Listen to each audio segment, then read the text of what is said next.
शादी में लड़की देखते वक्त आप भी गए होंगे, आप भी गए होंगे। नहीं बेटा तुम तो कुंवारे हो। तो जब जाते हैं तो क्या हुआ होता है, मैं बतलाना चाहता हूं कि मेरे साथ क्या हुआ था। जुड़ने की कोशिश कीजिएगा सर। कि हम अपने पिताजी के अपने पिताजी अपने पिताजी अपने अपने अपने पिताजी अपने पिताजी अपने पिताजी अपने पिताजी इसलिए कह रहा हूं क्योंकि हमारे देश में एनडी तिवारी जैसे लोग भी बहुत हैं। कि हम अपने देश में, कि हम अपने पिताजी के साथ अपने लिए बहू देखने गए थे। फोटो में तो जच गई थी, अब हू बहू देखने गए थे। तो लड़की वालों के घर पहुंचा तो देखा गजब नजारा था। और यह नजारा आपके घर का भी हो सकता है भाई साहब। कि लड़की वालों के घर पहुंचा तो देखा गजब नजारा था। सास सज धज के खड़ी थी मेरी और ससुरा झाड़ू लगा रहा था। बहुत बढ़िया, वाह। क्या बात ताली वाली नहीं बजा रहे? आपके घर का किस्सा सुना रहा हूं मैं। और ससुरा झाड़ू लगा रहा था और घर में सास की चलती थी। ये एक दृश्य समझा रहा था। सास के तन पे बनारसी साड़ी और लुंगी में ससुर हमारा था। और मेरा होने वाला साला गजब ढा रहा था। जोरू का गुलाम साड़ियां धो धो के सुखा रहा था। बहुत बढ़िया है विनोद भाई, क्या बात। और मेरी थोड़ी सी चिंता तो इस बात से भी बढ़ रही थी, मेरी थोड़ी सी चिंता तो इस बात से भी बढ़ रही थी, मेरी होने वाली साली पड़ोसन की चुटिया पकड़ के लड़ रही थी। बहुत बढ़िया। आहा। ससुर ने अंदर बुलाया, सोफे पे बिठाया और जैसे ही हम सोफे पे बैठे मुंह से निकला उई। उठ के देखा तो सोफे पे गड़ी हुई थी सुई। ससुर शर्माते हुए बोला, वो मैंने तेरी सास की साड़ी में फॉल लगाया था। ससुर शर्माते हुए बोला, वो मैंने तेरी सास की साड़ी में फॉल लगाया था। जल्दबाजी में इस सुई को उल्टा मैंने ही गड़ाया था। खैर उसे चाहे नहीं मैं कह सकता, हमारे लिए जो आई थी लगता था जैसे चाय नहीं बाबा रामदेव की दवाई थी।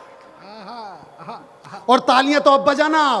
और चाय के साथ जो बिस्कुट आए थे, चाय के साथ जो बिस्कुट आए थे लगता गलती से परोस दिए, कुत्तों के लिए मंगवाए थे।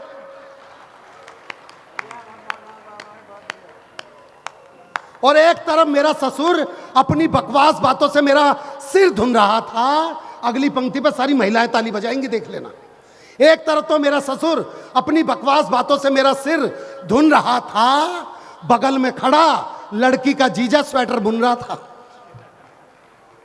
ससुर ने तभी बेटी आ जाओ कहकर आवाज जो लगाई, 2.5 हाथ का घूंघट करके वो लड़की फिराई।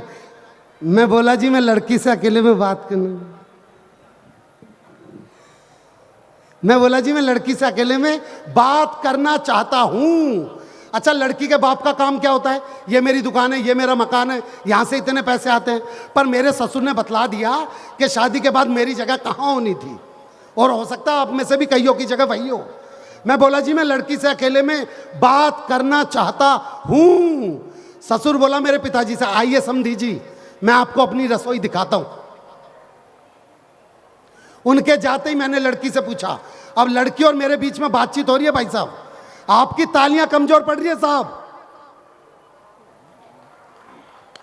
बहुत बढ़िया। हाँ अब सुनिएगा, लड़की और मेरे बीच में बातचीत हो रही है। मैं बोला, जी आपका, मैंने कहा जी आपको किस नाम से जानते हैं? मैंने बोला, जी बंदे को विनोद पाल के नाम से पहचानते हैं। बोली, बेटे जिस तरह से तू तुक से तुक मिला रहा है, मुझको तो सबरस बुरसानी का कोई रिश्तेदार नजर आ रहा है। फिर मैंने पूछा, मैं कहा जी आपका क्या है घर का नाम?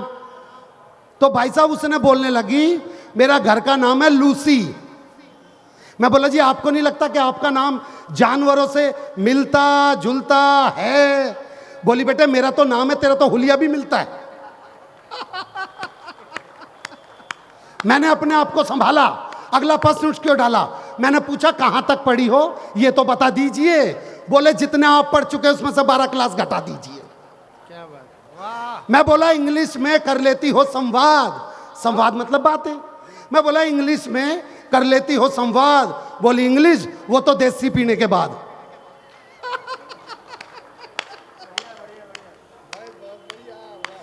फिर उसने पूछा, सच सच बता क्या तूने कभी किसी बड़े मंच पर कविता सुनाई है? अब मन सुनिएगा भाई साहब, कविता का दीदी सुनिएगा, मंच मुफत जी सुनिएगा। वो बोली सच सच बता, क्या तूने कभी किसी बड़े मंच पर कविता सुनाई है? और ये भी बता कि तेरी कविताओं से कितनी कमाई है? मैं बोला है पागल लड़की, मैं बोला है पागल लड़की, क्या तेरी समझ में नहीं आता है? आजकल एक कवि का घर एक कविता नहीं, एक चुटकुला चलाता है। आजकल एक कवि का घर एक कविता नहीं, एक चुटकुला चलाता है। बोली वाह वाह वाह वाह, हास्य में व्यंग मार रहा है और इन कवियों के सामने कवियों की उतार रहा है।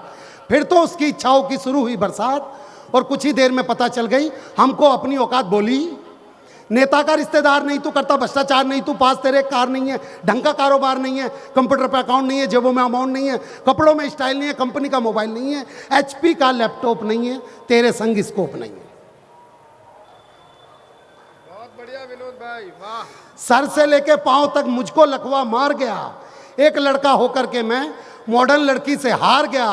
अब तो जिस भी मंच पर जाता हूं बस यही 4 पंक्तियां गुनगुनाता हूं कि जमी पे रह के क्यों आसमान ढूंढते हो, पतझड़ में घर बसा के क्यों बागवान ढूंढते हो, और शादी ही समस्याओं की जड़ है कुंवारो, क्यों अपनी मौत का सामान ढूंढते हो, क्यों अपनी मौत का सामान। बस एक एक बार आपकी जोरदार तालियां मिल जाएं साहब। मिल गई, वाह। कुछ लोग बड़े लोग हैं ताली नहीं बजाते, उन्होंने आदमी रखे हुए हैं, मैं समझ सकता हूं। एक छोटी सी चीज आपके बीच में रखना चाहता हूं, एक बार हाथ उठा के बता दीजिएगा, मैं अपने दिल्ली की बता रहा हूं। हमारे यहां पे बेटी आज भी विदा होती है, दुल्हन विदा होती है तो लड़की का मामा लड़की को उठा के डोली वाली कार तक छोड़ के आता है। आप में से किसी ने रीति रिवाज सुना हुआ है ये? एक बार हाथ खड़ा कर दीजिए, बस मेरी दुकान चल जाएगी भाई साहब इतने में। अब आपकी आंखों के दृश्य दे रहा हूं। लड़की का वजन 150 किलो और लड़की का कोई सगा मामा नहीं। तो पंडित जी ने बोला कि अरे जजमान लड़की को लेके जाओ। अब लड़की के बाप ने जो आसपास के लोग थे उनसे बोलना स्टार्ट किया, अरे बेटे मुफतलाल जी, इसमें पहले से ही मुफतलाल था, मैंने नहीं करा इसमें। तो उसने बोला अरे बेटे मुफतलाल, बेटा उठा। अब मुफतलाल जी ने तो लड़की देख रखी थी। मुफतलाल जी का एकदम से बहाना क्या बना, वो मेरा तो पथरी का ऑपरेशन हुए, डॉक्टर बोल रहे कुछ भी बोझ उठाएगा तो पथरी फट के बाहर करा। अच्छा ठीक है रहने दे। इधर से बोले बेटे मनोज भैया, इसमें मनोज भी पहले से ही था। बेटे मनोज, अच्छा मनोज जी ने भी लड़की देख रखी थी, मनोज जी को पता था कि वो लड़की 150 किलो की है, उठा नहीं पाऊंगा। तो मनोज जी यही भूल गए मैं आदमी हूं औरत हूं। बोले बेटा मनोज, बेटा लड़की उठा। मनोज मेरा तो जापा चल रहा है, तेरा अच्छा। अब ऐसे में आपने शादियों में कुछ लोग बहुत ज्यादा देखे होंगे जो ना तो लड़की वालों की तरफ से हैं ना लड़के वालों की तरफ से, लेकिन एक लाइन बोलते हुए दिख जाएंगे, भाई साहब मेरे लायक कोई काम हो तो बताना, भाई साहब मेरे लायक कोई काम हो तो बताना। अब एक व्यक्ति जो कि मात्र 40 किलो का, जिसे पता ही नहीं चल रहा कि यहां पे क्या मुद्दा चल रहा है, लड़की के बाप से जाके बोला बाबूजी मेरे लायक कोई काम हो तो बताना। अब काम तो उसका वहां पे इंतजार कर रहा था। लड़की के बाप ने बोला जा छुटकी को लेके जा। अब उसने छुटकी देखी, क्या बात है।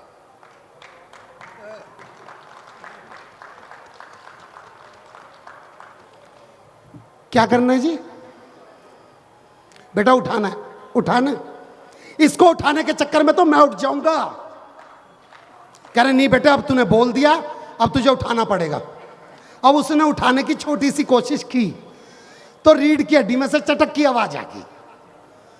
पर बच्चे सारे नोएडा के थे, बच्चों ने सुल्तान फिल्म का गाना गाना स्टार्ट किया ताकि उसमें कॉन्फिडेंस आ जाए।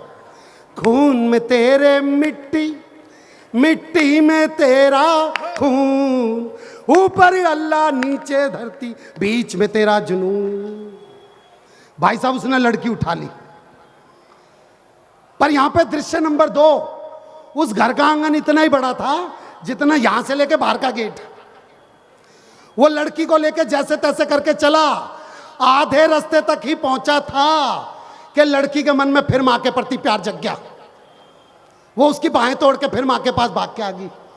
लड़की का बाबला जा लेके आ, कह रहा लेके आ मतलब यहां आधे रास्ते तक तो ले आया था। कह रहा जा जा दोबारा लेके आ।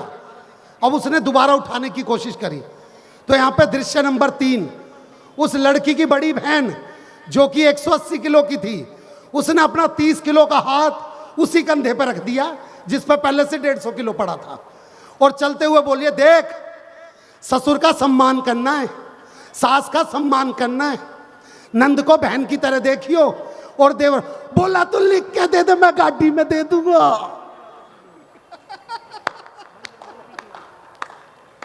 वो थोड़ा सा आगे और बढ़ा तो लड़की का बाप खड़ा था। लड़की का बाप, हो मेरी फूल सी बच्ची। अच्छा, फूल सुन के तो उसके कति प्राणी सूख गए। कह रहा कौन सी बच्ची?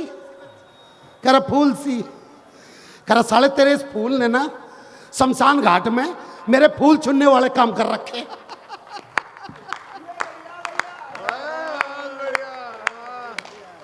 लाड़ लाड़ में केक खिला दिया इस पापा की परी को।